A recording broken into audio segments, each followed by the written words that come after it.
റാഗിപ്പൊടി വെച്ചിട്ട് ബ്രേക്ക്ഫാസ്റ്റ് ആയിട്ടോ ഈവനിങ് സ്നാക്കായിട്ടോ തയ്യാറാക്കാൻ പറ്റുന്ന നല്ല ഹെൽത്തി ആയിട്ടുള്ളൊരു റെസിപ്പിയാണ്. ഇപ്പോൾ കുട്ടികൾക്കൊക്കെ വൈകുന്നേരം സ്കൂളൊക്കെ വിട്ട് വരുമ്പോൾ കൊടുക്കാൻ നല്ലൊരു റെസിപ്പിയാണ്. അപ്പോൾ ഇതെങ്ങനെയാണ് തയ്യാറാക്കുന്നതെന്ന് നോക്കാം. അപ്പോൾ ഞാനിവിടെ ഒരു 1.25 കപ്പ് റാഗിപ്പൊടിയാണ് എടുത്തത്. അപ്പോൾ നിങ്ങൾക്ക് വീട്ടിൽ തന്നെ റാഗി കഴുകി ഉണക്കി പൊടിച്ചെടുക്കാം, അല്ലെങ്കിൽ സൂപ്പർ മാർക്കറ്റിൽ നിന്ന് കിട്ടുന്ന റാഗിപ്പൊടി ആയാലും മതി.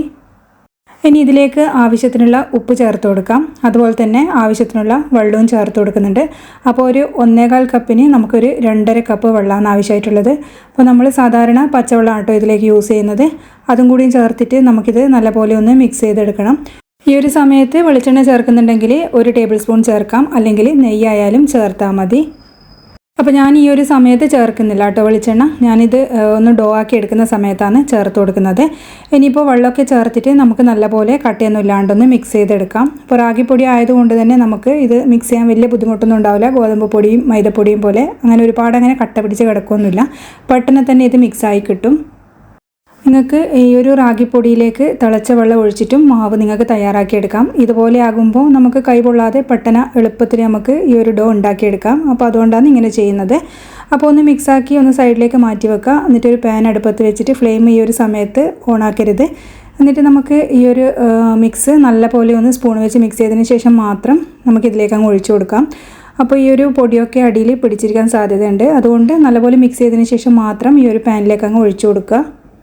ഇനി ഫ്ലെയിം ഓണാക്കിയതിന് ശേഷം ഒരു ലോ ടു മീഡിയം ഫ്ലെയിമിൽ വെച്ചിട്ട് നമുക്കിത് നല്ലപോലെ ഒന്ന് മിക്സ് ചെയ്തെടുക്കാം. അപ്പോൾ ഒന്ന് ചൂട് കയറുമ്പോൾ തന്നെ ഇത് കട്ടയാവാൻ തുടങ്ങും. അപ്പോൾ ഇങ്ങനെ കേട്ടോ നമ്മൾ മാവ് തയ്യാറാക്കി എടുക്കുന്നത്. അപ്പോൾ ഒന്ന് ജസ്റ്റ് ആ ഒരു കട്ടയായി വരുന്ന സമയത്ത് നമ്മൾ ഫ്ലെയിം നല്ലപോലെ ഒന്ന് കുറച്ച് വെക്കണം, അല്ലെങ്കിൽ ഇത് പെട്ടെന്ന് കട്ടയായിട്ട് നമുക്ക് ഇത് വെന്ത് കിട്ടാണ്ടായി പോകും. അതുപോലെ തന്നെ നമുക്ക് കൈക്ക് ഒരുപാട് ബലം പ്രയോഗിക്കേണ്ടി വരും. അതുകൊണ്ട് ഒന്ന് നോക്കിയിട്ട് ഫ്ലെയിമൊക്കെ അഡ്ജസ്റ്റ് ചെയ്തിട്ട് ഇത് കട്ടയാക്കി എടുക്കുക. അപ്പോൾ നമ്മൾ ഈ ഒരു മാവ് ഇതാ ഒന്ന് കട്ടയായി വരാൻ തുടങ്ങിയിട്ടുണ്ട്. ഈ ഒരു സമയത്ത് കുറച്ച് കൈക്ക് നമുക്ക് ബുദ്ധിമുട്ടുണ്ടാകും. അപ്പോൾ നോക്കിയിട്ട് ഇത് കൈവിടാണ്ട് ഇളക്കിക്കൊണ്ടേ ഇരിക്കുക കേട്ടോ. ഇത് നമ്മൾ കൈവിടാണ്ട് ഇളക്കിക്കൊണ്ടേ ഇരിക്കണം, എന്നാൽ മാത്രമേ ആ ഒരു കറക്റ്റ് ടെക്സ്ചറിൽ കിട്ടുള്ളൂ. അല്ലെങ്കിൽ പെട്ടെന്ന് ഇത് കട്ട പിടിച്ച് പോകും. അപ്പോൾ ഇതുപോലെ തയ്യാറാക്കി കഴിഞ്ഞാൽ നമ്മൾ ചൂടുവെള്ളം ഒഴിച്ചിട്ട് നമ്മൾ മാവ് ഇടിച്ച് കുഴക്കണ്ടേ, ആ ഒരു ബുദ്ധിമുട്ട് ഒഴിവാക്കാം. പിന്നെ പെട്ടെന്ന് തന്നെ ഇത് റെഡിയായി കിട്ടുകയും ചെയ്യും. ഇങ്ങനെ ചെയ്ത് കഴിഞ്ഞാൽ നല്ല സോഫ്റ്റ് ആയിരിക്കും. അപ്പോൾ ഇത് നല്ലപോലെ തന്നെ റെഡിയായി വരുന്നുണ്ട്. ഈ ഒരു സമയത്താണ് ഞാൻ വെളിച്ചെണ്ണ ചേർക്കുന്നത്, അല്ലെങ്കിൽ നിങ്ങൾക്ക് നെയ്യായാലും ചേർത്താൽ മതി. അപ്പോൾ നമ്മൾ സാധാരണ അലുവയൊക്കെ ഉണ്ടാക്കുന്നില്ലേ, അതുപോലെ ഈ ഒരു പാനിൽ നിന്ന് ഇതൊക്കെ ആ മാവൊന്ന് വിട്ട് ഒന്ന് വരുന്ന സമയം വരെ നമ്മളിത് ഒന്ന് മിക്സ് ചെയ്തുകൊണ്ടേയിരിക്കണം. നമുക്ക് ആ ഒരു ഡോ അറിയാലോ, ചപ്പാത്തിയും ഇതൊക്കെ ആക്കുന്ന ഒരു കുഴക്കട്ടയൊക്കെ ആക്കുന്ന ഒരു ഡോ അറിയില്ലേ, അതുപോലെ തന്നെ വേണം കേട്ടോ മിക്സ് ചെയ്തെടുക്കാൻ. അപ്പോൾ പാനിൽ ഒട്ടിപ്പിടിക്കുന്നതെന്ന് തോന്നുന്നുണ്ടെങ്കിൽ ഇടയ്ക്ക് നിങ്ങൾക്ക് വെളിച്ചെണ്ണ ചേർത്ത് കൊടുക്കാം കേട്ടോ. അപ്പോൾ ഇതാ ഞാൻ നല്ലപോലെ തന്നെ ഇതാക്കി എടുത്തിട്ടുണ്ട്. പാനിൽ നിന്നൊക്കെ ഒന്ന് വിട്ട് വരുന്ന പരുവായിട്ടുണ്ട്. അപ്പോൾ ഇനി ഫ്ലെയിം ഓഫ് ചെയ്തിട്ട് നമുക്കൊന്ന് തണുക്കാൻ വേണ്ടിയിട്ട് മാറ്റി വെക്കണം. എന്നാൽ മാത്രമേ നമുക്ക് കറക്റ്റ് ബോൾ ആക്കി എടുക്കാൻ പറ്റുള്ളൂ. അപ്പോൾ നമ്മൾ കുഴക്കട്ടയാണ് തയ്യാറാക്കുന്നത്. നല്ല ഹെൽത്തി ആയിട്ടുള്ളൊരു റെസിപ്പിയാണ്, കഴിക്കാൻ നല്ല ടേസ്റ്റ് ആയിരിക്കും.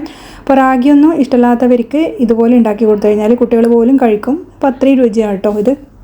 അപ്പോൾ മാവ് നല്ലപോലെ റെഡിയായതിന് ശേഷം നമ്മൾ ഫ്ലെയിം ഓഫ് ആക്കിയിട്ട് തണുക്കാൻ വേണ്ടി മാറ്റി വെക്കുന്നുണ്ട്. വേറൊരു പാത്രത്തിലേക്ക് അങ്ങനെ മാറ്റിയിടണമെന്നൊന്നുമില്ല കേട്ടോ. അപ്പോൾ നമുക്കിനി ഇത് ബോളുകളാക്കി മാറ്റി വെക്കാം. അപ്പോൾ കുറച്ചൊന്ന് തണുത്തതിന് ശേഷം മാത്രമാണ് കേട്ടോ നമ്മളിത് ബോളുകളാക്കി മാറ്റി വെക്കുന്നത്. അപ്പോൾ കയ്യിൽ ആ ഒരു നമുക്ക് തൊടാൻ പറ്റുന്ന ചൂടാകുന്ന സമയത്ത് നമുക്കിങ്ങനെ ചെയ്തെടുക്കാം. അപ്പോൾ ചെറിയ ചൂടോടുകൂടി ചെയ്യുന്നതായിരിക്കും നല്ലത്. അപ്പോൾ നല്ല സോഫ്റ്റായിട്ട് നല്ല ടേസ്റ്റ് ആയിട്ട് നമുക്കിത് ഉണ്ടാക്കിയെടുക്കാൻ പറ്റും. അപ്പോൾ കയ്യിൽ എണ്ണ തടിയിട്ട് നമുക്കിത് ബോളുകളാക്കി മാറ്റാം. അപ്പോൾ ഞാനിവിടെ ഇഡ്ഡലിത്തട്ടിലാണ് വേവിച്ചെടുക്കുന്നത്.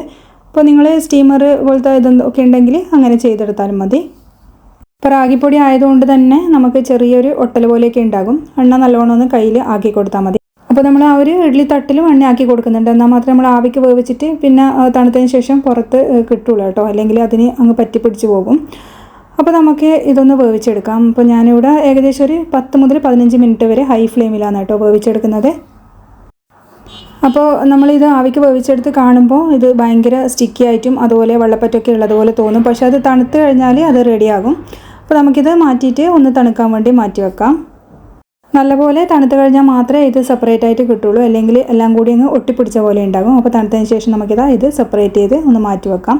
അപ്പോൾ ഒന്ന് തൊടാണ്ട് അങ്ങനെ ആ ഒരു വിധത്തിലാട്ടോ ഇത് മാറ്റി വെക്കുന്നത്, അല്ലെങ്കിൽ അങ്ങ് കൂടെ പിടിച്ച പോലെ ആയിട്ട് കഴിക്കുമ്പോൾ അതൊരു വലിയ ബുദ്ധിമുട്ടായിരിക്കും. അപ്പോൾ അങ്ങനെ ചെയ്തെടുക്കാം.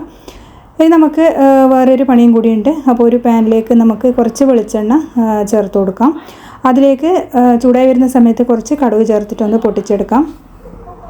അതുപോലെ നല്ലൊരു ടേസ്റ്റിന് വേണ്ടിയിട്ട് കുറച്ച് കറിവേപ്പിലയും 1-2 വറ്റൽമുളകും ചേർക്കുന്നുണ്ട്. അപ്പോൾ നമ്മളിത് അധികം എരിവില്ലാതല്ലേ തയ്യാറാക്കുന്നത്, അപ്പോൾ വറ്റൽമുളക് ഒരു 2-3 എടുത്താലും കുഴപ്പമൊന്നുമില്ല. അപ്പോൾ കടുകൊക്കെ നല്ലപോലെ പൊട്ടി വരുന്ന സമയത്ത് നമുക്കിതിലേക്ക് നേരത്തെ തയ്യാറാക്കി വെച്ച നമ്മുടെ ആ ഒരു റാഗി ഉണ്ടകൾ ചേർത്ത് കൊടുക്കാം. അപ്പോൾ ഇത് കാണാൻ നല്ല ഭംഗിയാണ്, ആ ഒരു കളറും എല്ലാം കാണുമ്പോൾ നല്ലൊരു ഭംഗിയാണ്. അതുപോലെ തന്നെ ഫ്ലെയിം നല്ലപോലെ കുറച്ച് വെക്കണം. ഇതിലേക്ക് നമ്മൾ തേങ്ങ ചിരവിയതും കൂടിയും ചേർത്ത് കൊടുക്കുന്നുണ്ട്. അപ്പോൾ ഒരു പ്രത്യേക രുചി തന്നെയാണ് കേട്ടോ. നമ്മൾ ഗോതമ്പ് പൊടി വെച്ചിട്ടും അരിപ്പൊടി വെച്ചിട്ടുമൊക്കെ നമ്മൾ കൊഴുക്കട്ട ഉണ്ടാക്കുന്നില്ല, അതുപോലെ തന്നെയാണ് റാഗി വെച്ചിട്ടും ചെയ്യുന്നത്. അപ്പോൾ കുറച്ചും കൂടി നല്ല ടേസ്റ്റ് ആയിട്ട് വേണമെന്നുണ്ടെങ്കിൽ നിങ്ങൾക്ക് ഉള്ളിയും ചേർത്തിട്ട് വഴറ്റിയിട്ട് ഈ ഒരു ബോളുകൾ ഇട്ട് കൊടുത്താൽ മതി കേട്ടോ. അപ്പോൾ വൈകുന്നേരത്തെ ചായക്കൊക്കെ കുട്ടികൾക്ക് കൊടുക്കാൻ നല്ലൊരു റെസിപ്പിയാണ്. അതുപോലെ തന്നെ റാഗി വളരെ നല്ലതാണ് നമ്മുടെ ശരീരത്തിൽ. അയണൊക്കെ കുറവുള്ള കുട്ടികൾക്കൊക്കെ അയൺ കൂടാനൊക്കെ വളരെ നല്ലതാണ്. കുട്ടികൾക്ക് മാത്രമല്ല വലിയവർക്കൊക്കെ ഇത് നല്ലതാണ് കേട്ടോ. അയൺ കുറവുള്ള വലിയ ആൾക്കാരെല്ലാം ഉണ്ടാവുമല്ലോ, അപ്പോൾ അവർക്കൊക്കെ നല്ലതാണ്. അപ്പോൾ നമ്മൾ നല്ല അടിപൊളിയായിട്ടുള്ള റെസിപ്പിയുടെ തയ്യാറായിട്ടുണ്ട്. അപ്പോൾ ട്രൈ ചെയ്തിട്ട് ഫീഡ്ബാക്ക് വരാൻ മറക്കല്ലേ.